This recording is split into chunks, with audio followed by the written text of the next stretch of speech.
Hello, এসাওত। হ্যাঁ, তুই কই? তুই বলে ওই রস চুরি হইতে খাইছো এগো কালগো রাইতে? কে আমার দ্বারা আজকে নালিশ দিছে? হ্যাঁ, আমার দ্বারা নালিশ দিছে। তুই বলে তুই আরো কেটা কেটা জানি রাকিব, নয়ন, তুই, হ্যাঁ, শান্ত, এরা বলে রস চুরি খাইছো। নাহিদ, হ্যাঁ,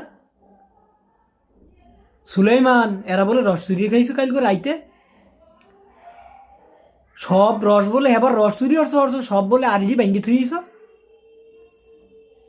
তুই হর না, তুই আনলি না, হলে আমার নালিশ দিলে কে? তুই আনলি না? তুই মিথ্যে কথা হোকা। তোরে হারা দেহে নাই? তুই বলে দৌড় দেছো, তোরে হারা দেহে নাই? বাবু করবো। তুই তুই গেছোস রাইতে, আব্বা মুই ফেদার খেলতে যাই। তুই হেই ফেদার খেলতে যাই, তুই আইসো রাইত 2টার সময়। তুই 2টার সময় আবি কে ফেদার খেললে? 2টা 3টার সময়। তুই রসুরি একটা যাও না, তুই হলে 2টার সময় কে? তুই 12টার সময় ফেদার খেললে চললে যাবি। বাবু করবো। বাবু করবো, তোরে মুই পালছি এর লিগিয়া? তোর নামে দুর্নামন মু? আয়, আমার মানুষের নালিশ দিয়ে যায় তুই রসুরি রে খাইছো। আজ তুই ঘরে আয়। তুই আজ ঘরে আয়, তোরও পিড়ামু, তোর মাডারও পিড়ামু, তোর মায়েরও নামামু, তোরও নামামু। একটারও ঘর তুই দুম না। তোর মায়ে দেখে নাই? তোর মায়ে অত রাত দরজা খুলছে কা? প্লিজ ঘরে